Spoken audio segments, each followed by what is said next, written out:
in Buddhism, change is emphasized. First, to unsettle people who think that they can achieve permanence by hanging on to life. And it seems that the preacher is wagging his finger at them and saying, you know, like the Scotch preacher one day saying to Sunday congregation, preaching on the text, vanity of vanities, all is vanity. And what about the rich food you put into your mouths? 'Tis vanity. And the fine raiment you put on your backs, 'tis vanity. And all your playing around, going to golf instead of coming to the kirk of the Sabbath, 'tis vanity. And you'll be spending all your lives devoted to vanity. And the last day will come, the day of your death, and because you've devoted your life to vanity, you'll go down to the burning, fiery, brimstone pits of hell. And there you'll look up and say unto the Lord, oh Lord, I didn't know it. Oh Lord, I wouldn't have devoted my life to vanity if I'd known it. Oh Lord. And the Lord, he'll look down, and he'll say unto you, out of his infinite mercy, well, you know it now.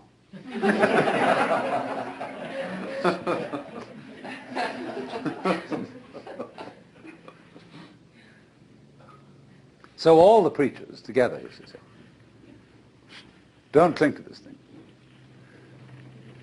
So then, as a result of that, and now I'm going to speak in strictly Buddhist terms, the follower of the way of Buddha seeks deliverance from attachment to the world of change. He seeks nirvana, the state beyond change, which the Buddha called the unborn, the unoriginated, the uncreated, and the unformed. But then you see, what he finds out is that in seeking a state beyond change, seeking nirvana as something away from samsara, which is the name for the wheel, he is still seeking something permanent. And so there are, as Buddhism went on, they thought about this a great deal. And this very point was the point of division between the two great schools of Buddhism, which in the south were Theravada, the doctrine of the Thera, the elders, sometimes known disrespectfully as the Hinayana. Yana means a vehicle, a conveyance, a diligence, or a ferry boat. This is a yana. And I live on a ferry boat because that's my job.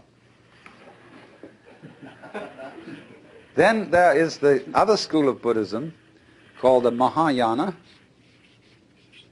Maha means great. Hina, little. The great vehicle and the little vehicle. Now, what is this? The Mahayanists say, your little vehicle just gets a few people who are very, very tough ascetics and takes them across the other shore to nirvana.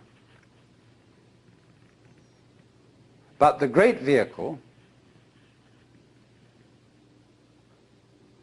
shows people that nirvana is not different from ordinary life.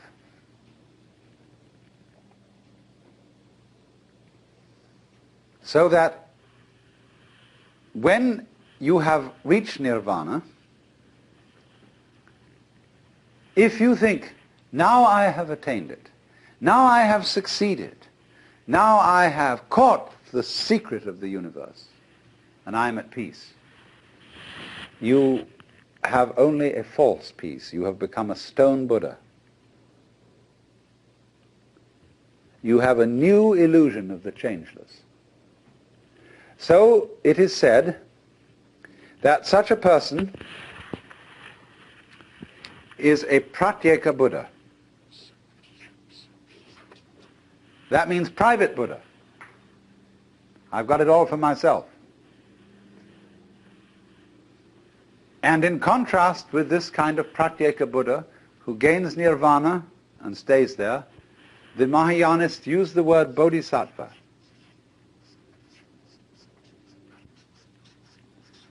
Sattva means essential principle, bodhi, awakening. A person whose essential being is awakened. The word used to mean junior Buddha, someone on the way to becoming a Buddha.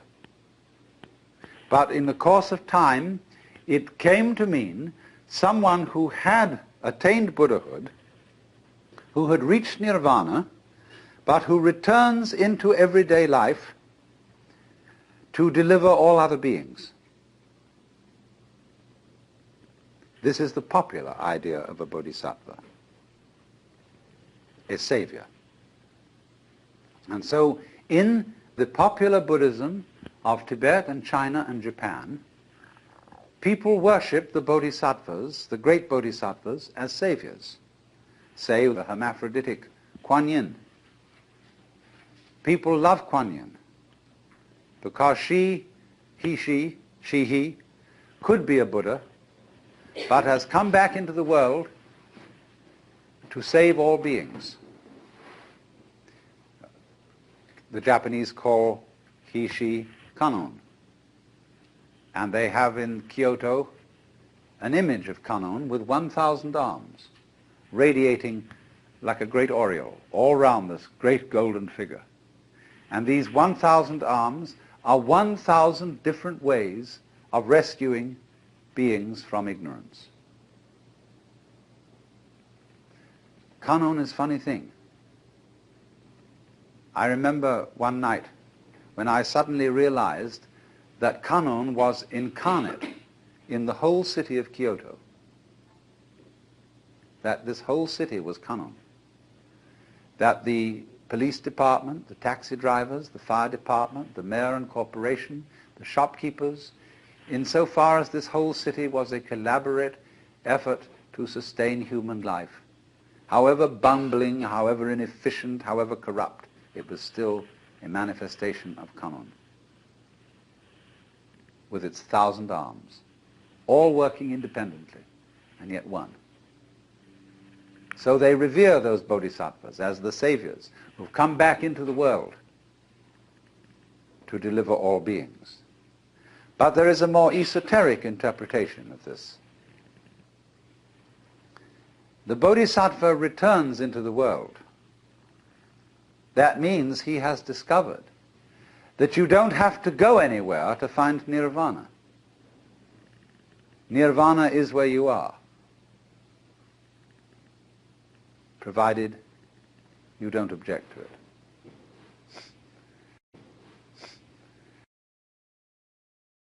Change, and everything is change, nothing can be held on to. To the degree that you go with a stream, you see, you are still. You're flowing with it. But to the degree you resist the stream, then you notice that the current is rushing past you and fighting with you. So swim with it. Go with it. And you're there. You're at rest. And this is, of course, particularly true when it comes to those moments when life really seems to be going to take us away. And the stream of change is going to swallow us completely. The moment of death. And we think, oh, this is it. This is the end. And so at death we withdraw. Say, no, not that. Not yet, please.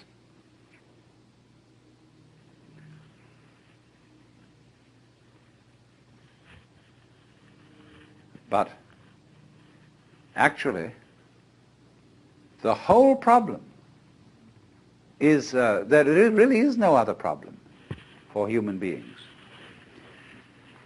than to go over that waterfall when it comes. Just as you go over any other waterfall. just as you go on from day to day, just as you go to sleep at night. Be absolutely willing to die. Now, I'm not preaching. I'm not saying you ought to be willing to die and that you should muscle up your courage and somehow put on a good front when the terrible thing comes. That's not the idea at all. The point is that you can only die well if you understand this system of waves. If you understand that your disappearance as the form in which you think you are you, your disappearance as this particular organism, is simply seasonal, that you are just as much the dark space beyond death as you are the light interval called life. These are just two sides of you, because you is the total wave. See, you can't have half a wave. Nobody ever saw waves which just had crests, no troughs. So you can't have half a human being who is born but doesn't die. Half a thing. That would be only half a thing. But the propagation of vibrations, and life is vibration, it simply goes on and on, but its cycles are long cycles and short cycles. Space, you see, is not just nothing. If I could magnify my hand to an enormous degree so that you could see all the molecules in it, I don't know how far apart they would be, but it seems to me they would be something like tennis balls in a very, very large space. And you'd look, when I moved my hand like this, and say, for God's sake, look at all those tennis balls. They're all going together. Crazy. And there are no strings tying them together. Isn't that queer? No, but there's space going with them. And space is a function of, or it's an inseparable aspect of, whatever solids are in the space. That is the clue, probably, to what we mean by gravity. We don't know yet. So in the same way, when those marvelous sandpipers come around here, the little ones, while they're in the air flying, they have one mind. They move all together. When they alight on the mud, they become individuals and they go pecking around for worms or something. But one click of the fingers and all those things are going zip into the air. They don't seem to have a leader because they don't follow when they turn. They all turn together and go off in another direction. Amazing. But they're like the molecules in my hand. So then you see, here's the principle. When you don't resist change, I mean over-resist. I don't mean being flabby. When you don't resist change, you see that the changing world, which disappears like smoke, is no different from the nirvana world. Nirvana, as I said, means breathe out. Let go of the breath.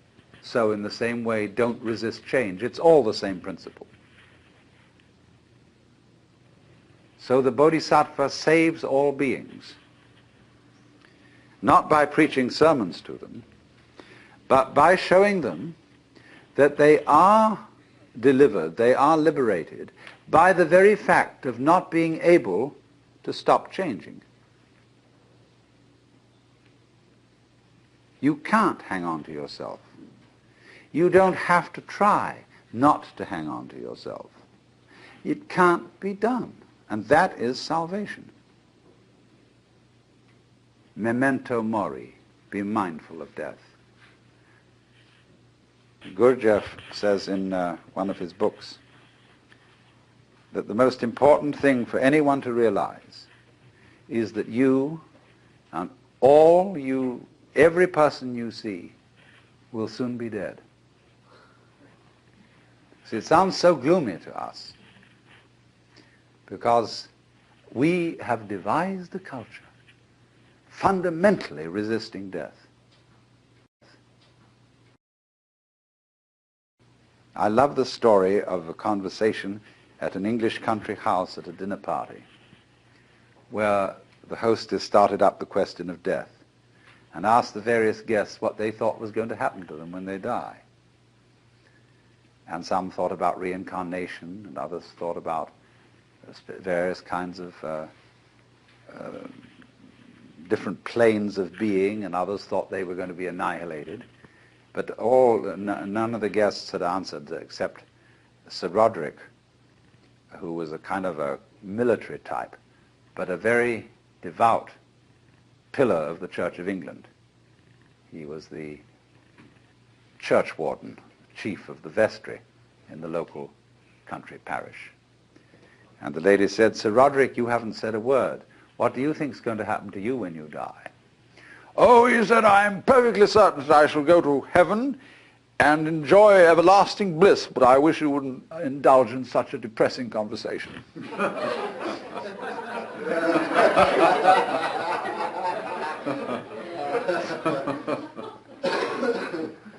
That's true, isn't it?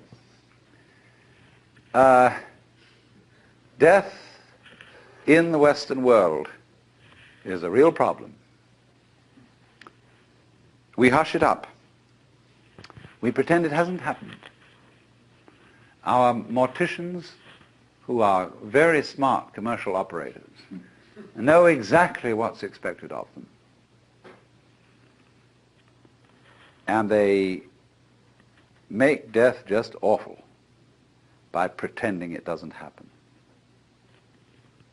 See what happens. You go to a hospital and you're at the end. You've got terminal cancer. And all your friends come around and they wear false smiles and they say, "Cheer up, you'll be all right. In a few days from now you'll be back home and we'll go out for a picnic again." The doctors have their bedside man. You see, a doctor is absolutely helpless with a terminal case because a doctor is by social definition a healer.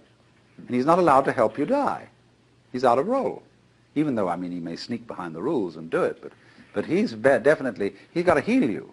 So he's going to keep you indefinitely on the end of tubes and all kinds of things. While there's a certain grave demeanor to all this, and all the nurses are so pleasant and so totally distant because they know this is death. And they mayn't be frank with you. That's why they feel distant. It's not that they're not concerned. It's not that they're heartless people, but that they just don't know how to be frank, like lots of people when they meet a drunk. They don't know what to do with a drunk because he's not behaving right. And so when you're dying, you're not behaving right. You're supposed to live. See, so we don't know what to do with a dying person. We don't get around that person and say, listen, man, I've got the news for you. You're going to die. And this is going to be great. Look, no more responsibilities. Don't have to pay those bills anymore.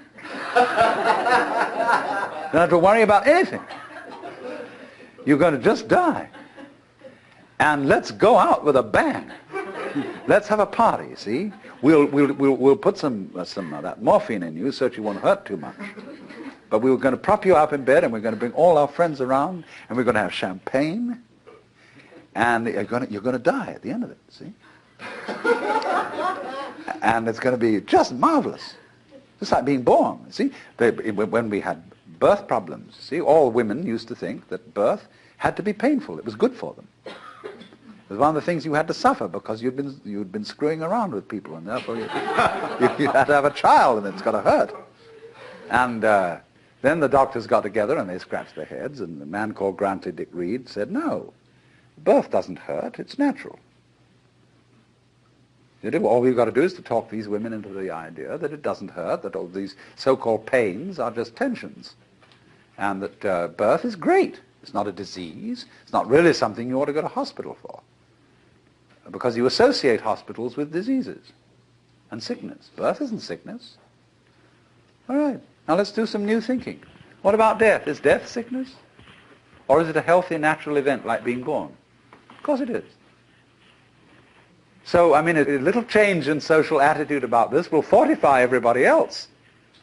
I mean, if I'm alone and all my relatives are going, kind of pretending to me, it's going to be hard for me. I've got to challenge the whole bunch of them and get my dander up and say, listen, damn you, I don't want all this thing around here. You've got to take a different attitude about my death. Well, that's hard. But if everybody helps me, and we do, we're all one body, if they all come around and say, congratulations, you're going to die. Liberation. Liberation now, you see. Because just before you die, I mean, look, I know very well a skillful priest handling a person dying can do this for them. But he has to talk very, very, very straight. And he has to say, listen, these doctors, don't you pay any attention to them. They're trying to amuse you and deceive you. You're going to die. This isn't terrible. But it's just going to be the end of you as a system of memories. And so you've got a great chance right now, before it happens, to let go of everything. Because you know it's going to go, and it is going to help you.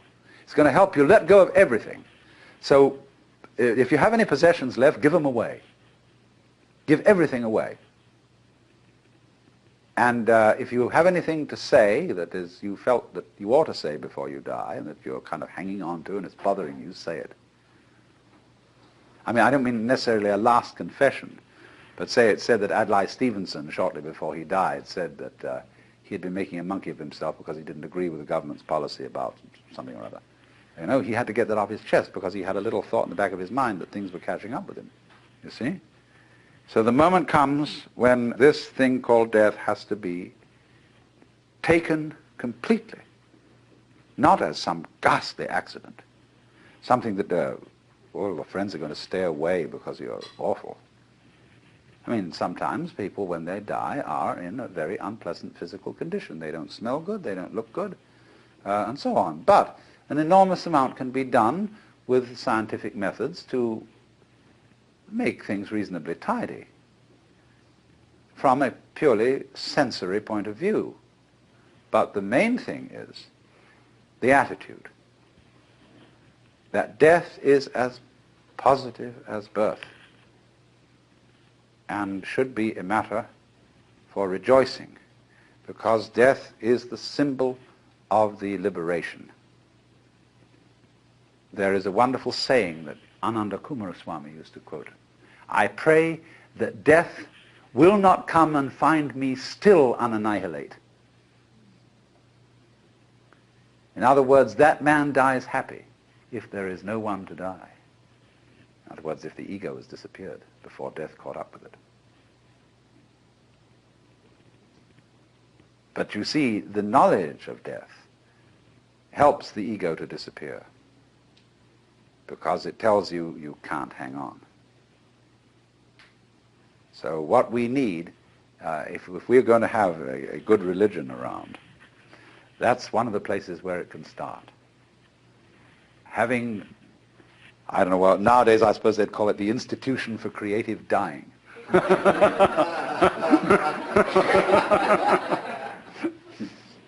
But something like that.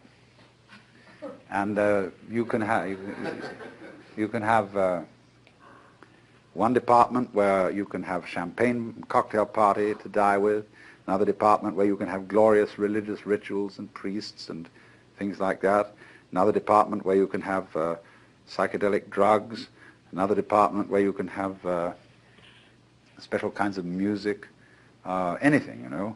All these arrangements will be provided for in a hospital for delightful dying. But that's the thing, to go out with a bang instead of a whimper.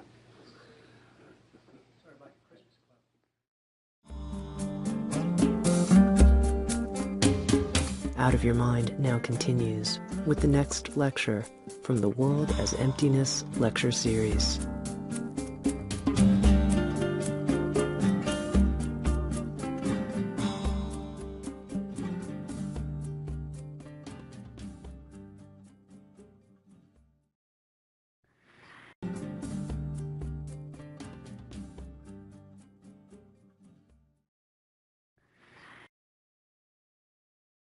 I was talking a great deal yesterday afternoon about the Buddhist attitude to change, to death, to the transience of the world, and was showing that preachers of all kinds stir people up in the beginning by alarming them about change.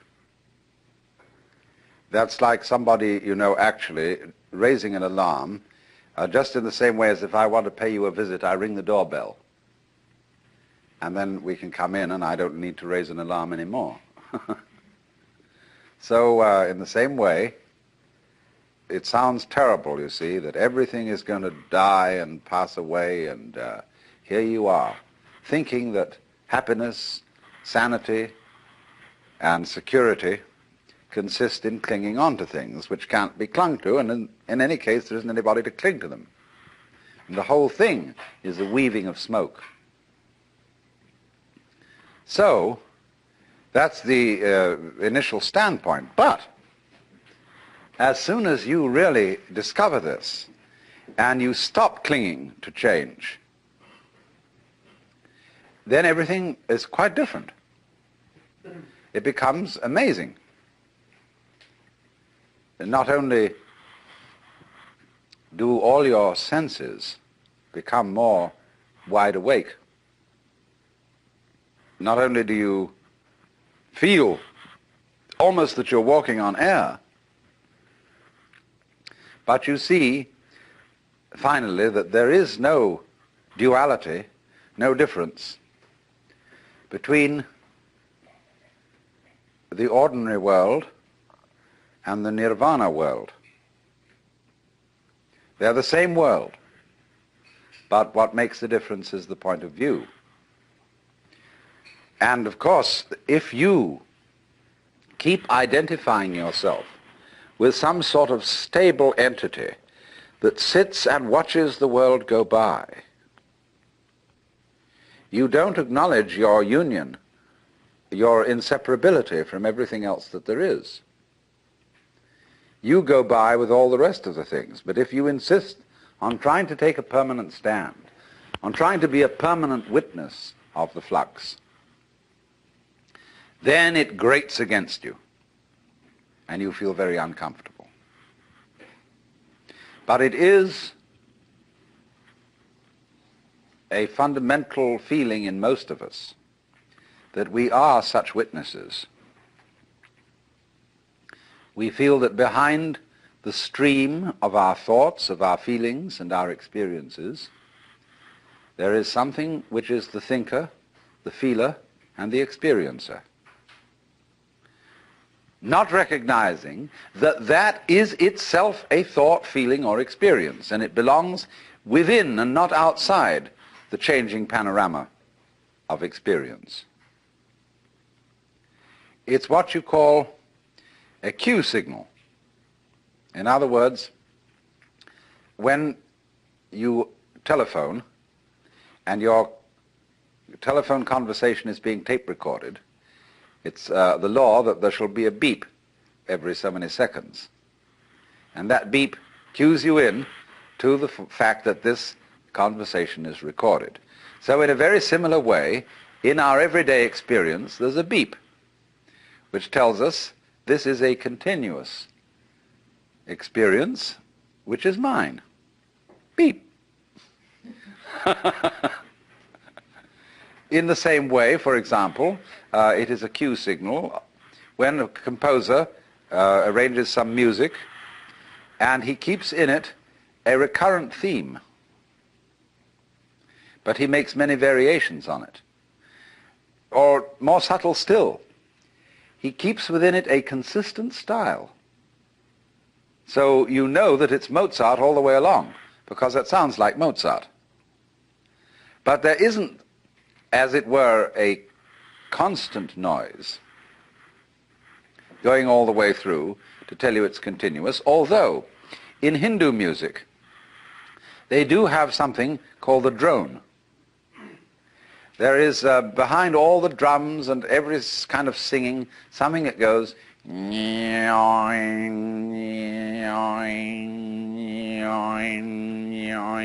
and it always sounds the note which is the tonic of the scale being used. But in Hindu music, that drone represents the eternal self, the Brahman, behind all the changing forms of nature. But that's only a symbol. And to find out what is eternal, you can't make an image of it, you can't hold on to it. And so it's psychologically more conducive to liberation to remember that the thinker or the feeler or the experiencer and the experiences are all together. They're all one. But if out of anxiety you try to stabilize, keep permanent the separate observer, you are in for conflict.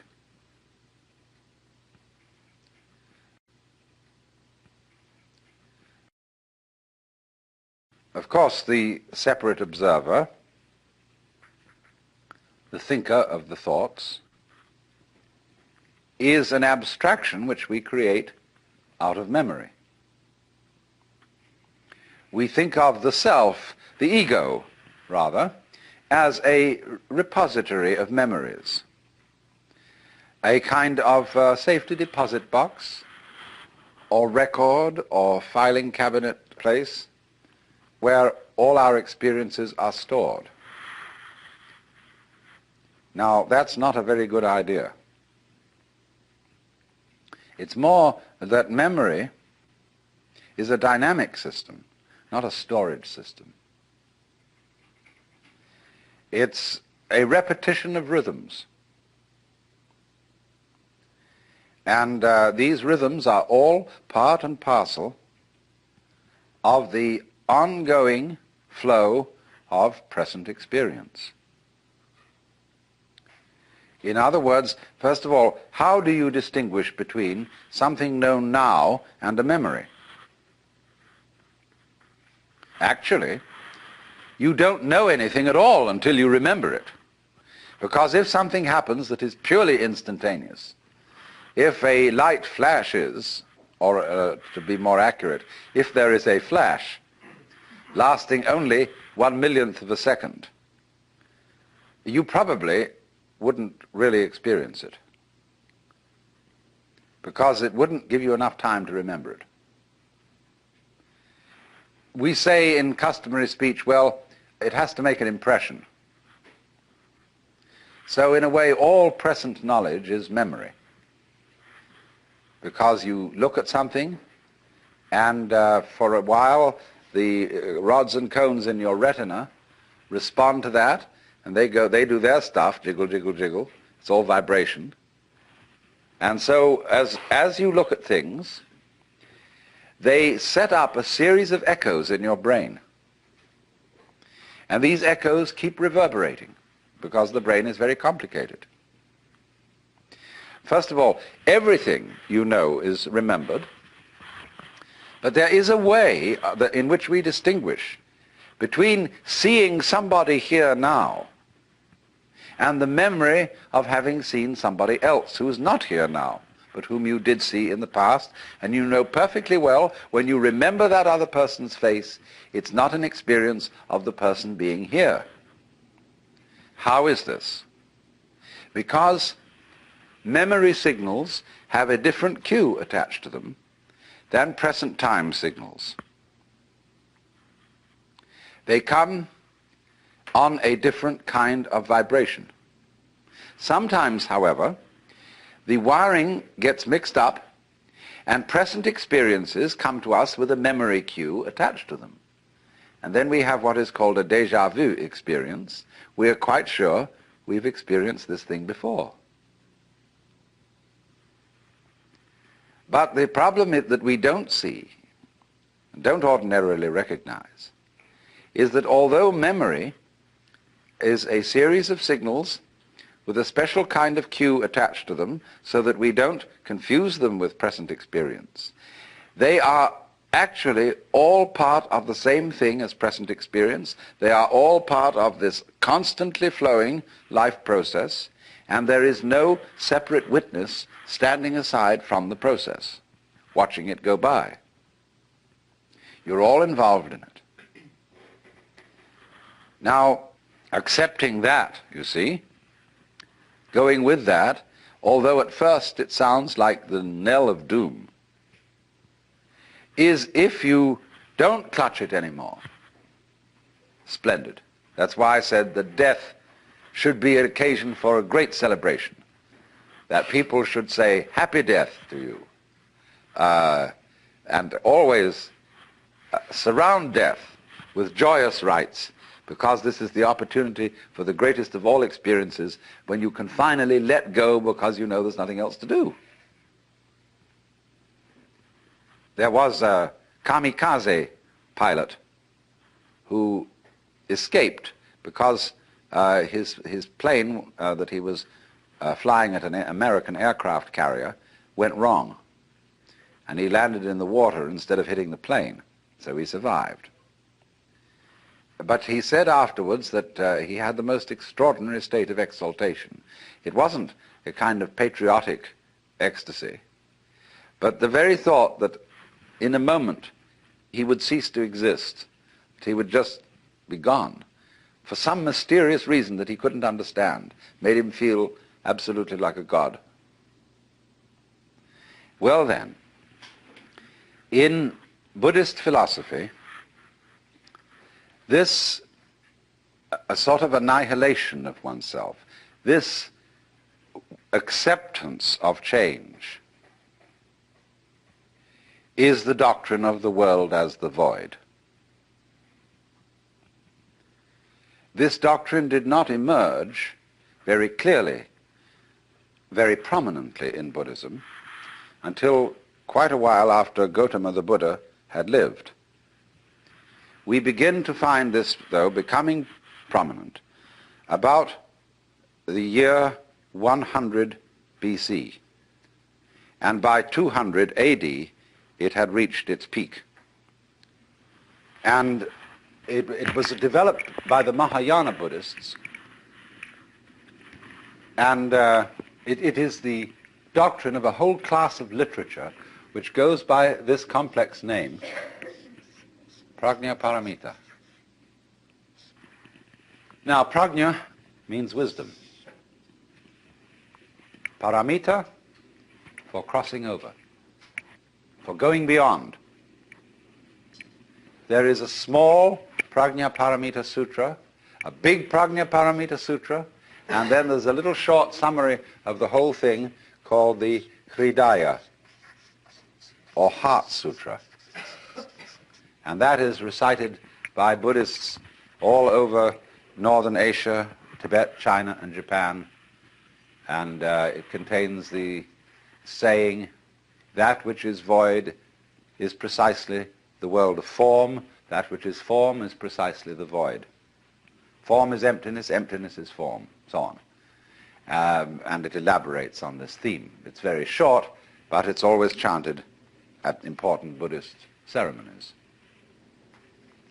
And so it is supposed by scholars of all kinds who have a missionary background that the Buddhists are nihilists, that they teach that the world is really nothing, there isn't anything, and that there seems to be something is purely an illusion.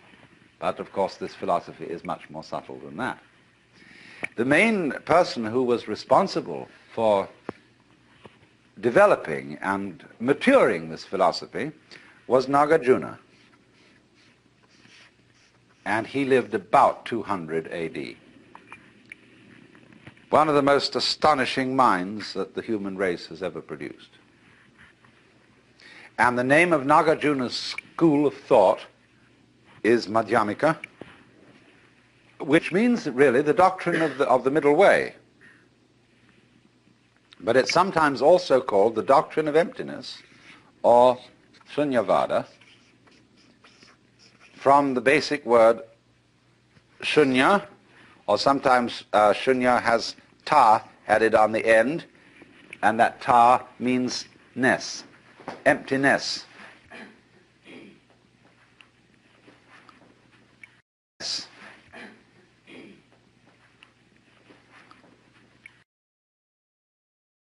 Well then, emptiness means essentially transience. That's the first thing it means. Nothing to grasp, nothing permanent, nothing to hold on to. But it means this with special reference to ideas of reality, ideas of God, ideas of the self, the Brahman, anything you like. What it means is that reality escapes all concepts. If you say there is a God, that's a concept. If you say there is no God, that's a concept.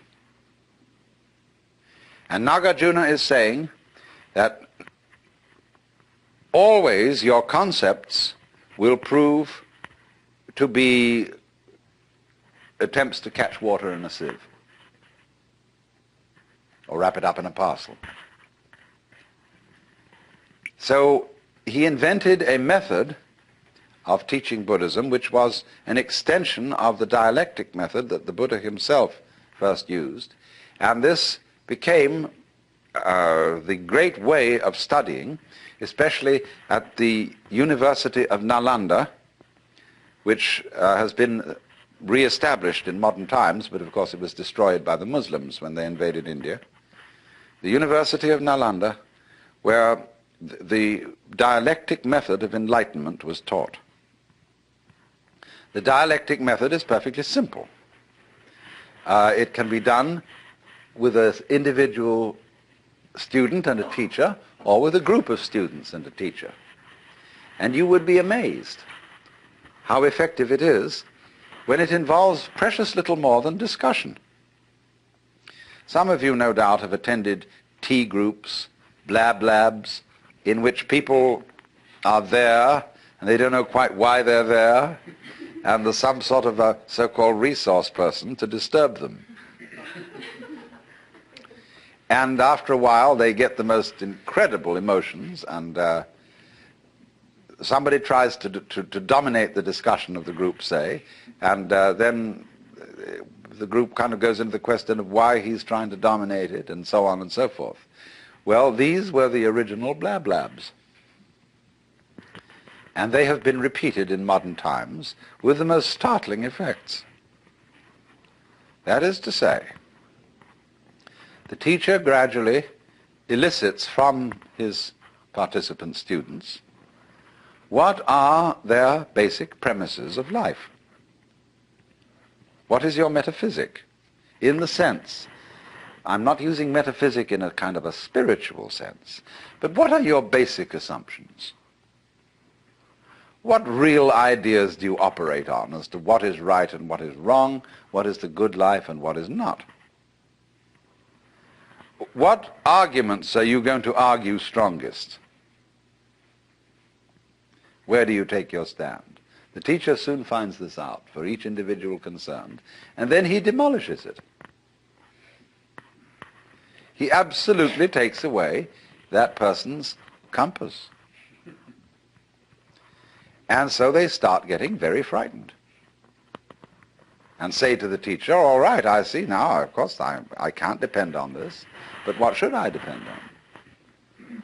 And unfortunately, the teacher doesn't offer any alternative suggestions, but simply goes on to examine the question, why do you think you have to have something to depend on? Now, this is kept up over quite a period, And the only thing that keeps the students from going insane is the presence of a teacher who seems to be perfectly happy, but is not proposing any ideas. He's only demolishing them. So we get finally, not quite finally, to the void, the shunya. And what then? When you get to the void, there is an enormous and unbelievable sense of relief. That's nirvana. Phew, as I gave a proper English translation of nirvana. Ah, great. So they are liberated, and yet they can't quite say why or what it is that they found out. So they call it the void. But Nagarjuna went on to say, you mustn't cling to the void. You have to void the void. And so the void of non-void is the great state, as it were, of Nagarjuna's Buddhism. But you must remember that all that has been voided, all that has been denied, are those concepts in which one has hitherto attempted to pin down what is real. In Zen Buddhist texts they say, you cannot nail a peg into the sky.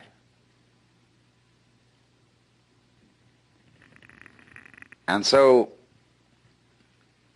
to be a man of the sky, a man of the void, is also called a man not depending on anything. And when you're not hung on anything, you are the only thing that isn't hung on anything, which is the universe, which doesn't hang, you see. Where would it hang? It has no place to fall on, even though it may be dropping. There will never be the crash of it landing on concrete floor somewhere. But the reason for that is that it won't crash below because it doesn't hang above. And so there is a poem in Chinese which speaks of such a person as having above not a tile to cover the head, below not an inch of ground on which to stand. And you see, this which to people like us who are accustomed to rich imageries of the divine, the loving Father in heaven who has laid down the eternal laws, O Word of God incarnate, O wisdom from above, O truth unchanged, unchanging, O light of life and love, the wisdom which from the hallowed page, a lantern for our footsteps, shines out from age to age. See, so that's very nice. We feel we know where we are, and that it's all been written down, and that in heaven the Lord God is resplendent with glory, with all the colors of the rainbow, with all the saints and angels around and everything like that. So we feel that it's positive, that we've got a real rip-roaring, gutsy religion full of color and so on. But it doesn't work that way. Rip-roaring, gutsy religion full of color and so on. But it doesn't work that way. The more clear your image of God, the less powerful it is, because you're clinging to it. The more it's an idol. But voiding it completely isn't going to turn it into what you think of as void. What would you think of as void? Being lost in a fog, so that it's white all around and you can't see in any direction. Being in the darkness. or the color of your head as perceived by your eyes. That's probably the best illustration that we would think of as the void. Because it isn't black and it isn't white, it isn't anything. But that's still not the void. Take the lesson from the head. How does your head look to your eyes? Well, I tell you, it looks like what you see out in front of you, because all that you see out in front of you is how you feel inside your head. So it's the same with this. And so, for this reason, the great sixth patriarch, Huineng in China, said that it was a great mistake for those who were practicing Buddhist meditation to try to make their minds empty. And a lot of people tried to do that. They sat down and tried to have no thoughts whatever in their minds. And not only no thoughts, but no sense experiences. So they'd close their eyes, they'd plug up their ears, and generally go in for sensory deprivation. Well, sensory deprivation, if you know how to handle it, can be quite interesting. It'll have the same sort of results as taking LSD or something like that. And there are special labs made nowadays where you can be sensorily deprived to an amazing degree. But if you're a sort of a good yogi, this doesn't bother you at all. It'll send some people crazy. But if you dig this world, you can have a marvelous time in a sensory deprivation scene. Also, especially if they get you into a condition of weightlessness. Skin divers going down below a certain number of feet, I don't know exactly how far it is, but get a sense of weightlessness. And at the same time, this deprives them of every sense of responsibility. They become alarmingly happy. And they have been known to simply take off their masks and offer them to a fish. And of course they then drown. So if you skin dive, and you have to keep your eye on the time. You have to have a water watch or a friend who's got a string attached to you if you go down that far, and at a certain specific time you know you have got to get back. However happy you feel, and however much inclined to say, survival, what the hell's the point of that? And this is happening to the men who go out into space. They will increasingly find that they have to have automatic controls to bring them back. Quite aside that they can't change in any way from the spaceship. Now, isn't that interesting? Can you become weightless here? I said a little while ago that the person who really accepts transience begins to feel weightless. When Suzuki was asked, what is it like to have experienced Satori, enlightenment, he said it's just like ordinary everyday experience, but about 2 inches off the ground. Zhuangzi, the Taoist, said, it is easy enough to stand still. The difficulty is to walk without touching the ground. And why do you feel so heavy? It isn't just a matter of gravitation and weight. It is that you feel that you are carrying your body around. So there is a koan in Zen Buddhism. Who is it that carries this corpse around? And so when you feel, common speech expresses this all the time. Life is a drag. I feel I'm just dragging myself around.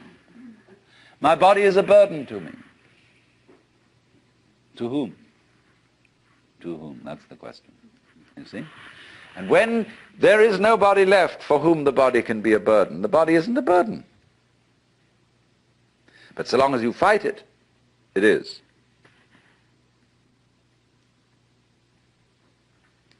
So then, when there is nobody left to resist the thing that we call change, which is simply another word for life, and when we dispel the illusion that we think our thoughts, instead of being just a stream of thoughts, and that we feel our feelings instead of being just feelings. It's like saying, to feel the feelings is a redundant expression. It's like saying, actually, I hear sounds, for there are no sounds which are not heard. Hearing is sound. Seeing is sight. You don't see sights. Sightseeing is a ridiculous word. You could just say either sighting or seeing, one or the other, but sightseeing is nonsense. So we keep doubling our words, and this doubling is comparable to oscillation in an electrical system where there's too much feedback, where you remember in the old-fashioned telephone, where the receiver was separate from the mouthpiece, the transmitter. If you wanted to annoy someone who was abusing you on the telephone, you could make them listen to themselves by putting the receiver to the mouthpiece. But it actually didn't have that effect. It set up oscillation. It started to howl. It could be very, very hard on the ears. The same way, if you turn a television camera at the monitor, that is to say, the television set in the studio, the whole thing will start to jiggle. The visual picture will be of oscillation, like that. And the same thing happens here. When you get to think that you think your thoughts, the you standing aside the thoughts has the same sort of consequence as seeing double. And then you think, can I observe the thinker thinking the thoughts? Or, I am worried, and I ought not to worry, but because I can't stop worrying, I'm worried because I worry. And you see where that can lead to. It leads to exactly the same situation that happens in the telephone, and that is what we call anxiety, trembling. But this discipline that we're talking about of Nagarjunas abolishes anxiety, because you discover that no amount of anxiety makes any difference to anything that's going to happen.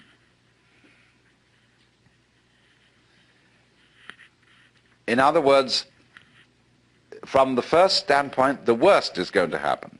You're all going to die. And don't just put it off in the back of your mind and say, I'll consider that later. It's the most important thing to consider now, because it enables you, it is the mercy of nature, because it's going to enable you to let go and not defend yourself all the time, waste all the energies in self-defense. So, go and not defend yourself all the time, waste all the energies in self-defense. So, this doctrine of the void is really the basis of the whole Mahayana movement in Buddhism. It's marvelous. The void, of course, is in Buddhist imagery symbolized by a mirror, because a mirror has no color and yet reflects all colors.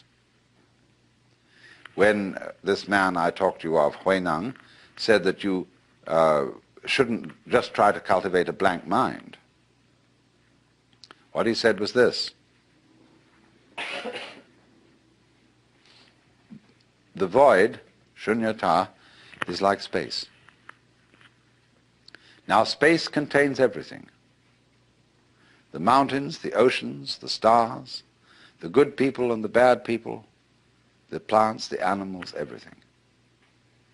Now, the mind in us, the true mind, is like that. You will find that when Buddhists use the word mind, they have several words for mind, but I'm not going into the technicality at the moment. They mean space. See, space is your mind. It's very difficult for us to see that because we think we're in space and look out at it. There are various kinds of space. There's visual space, distance. There is audible space, silence. There is temporal space, as we say, between times. There is musical space, so-called distance between intervals, or the intervals between tones, rather. It's quite a different kind of space than temporal or visual space. There's tangible space. But all these spaces, you see, are the mind. They're the dimensions of consciousness. And so, this great space, which every one of us apprehends from a slightly different point of view, in which the universe moves, this is the mind.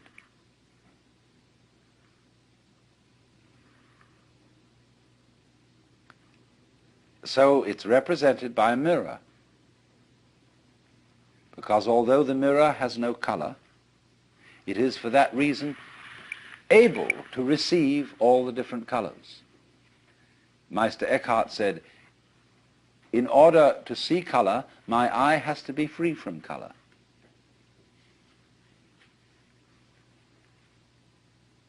So in the same way, in order not only to see, but also to hear, to think, to feel, you have to have an empty head.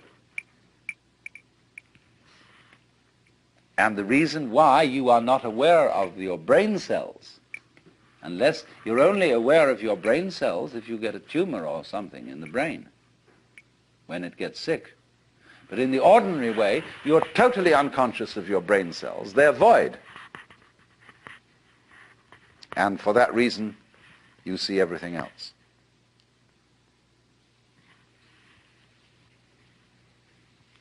So that's the central principle of the Mahayana. And it works in such a way, you see, that it releases people from the notion that Buddhism is clinging to the void. This was very important when Buddhism went into China. The Chinese really dug this, because Chinese are a very practical people. And when they found these Hindu Buddhist monks trying to empty their minds and to sit perfectly still and not to engage in any family activities, they were celibates. Chinese thought they were crazy. Why do that? And so the Chinese reformed Buddhism. And they allowed Buddhist priests to marry. And in fact, what they especially enjoyed was a sutra that came from India, in which a layman, who was a wealthy merchant called Vimalakirti, out-argued all the other disciples of Buddha. And of course, you know, if in these are these dialectic arguments that are very, very intense things. If you win the argument, everybody else has to be your disciple.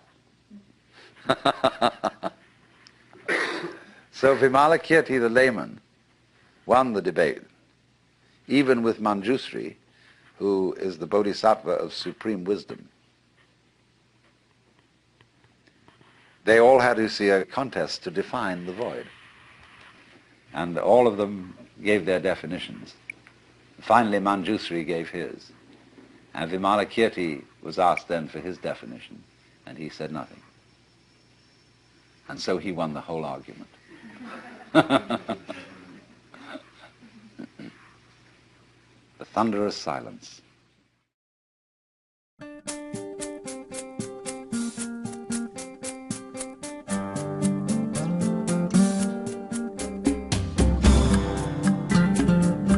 This concludes Out of Your Mind, Essential Listening from the Alan Watts Audio Archives. Music by Stephen McNamara. For more information on the audio archives of Alan Watts, please visit www.alanwatts.com. For additional copies of this audio learning series, or for a complete catalog of audio, video, and music for the inner life, please visit Sounds True on the World Wide Web, www.soundstrue.com, or call Sounds True 800-333-9185, or write the Sounds True catalog, P.O. Box 8010, Boulder, Colorado 80306. Thank you for listening.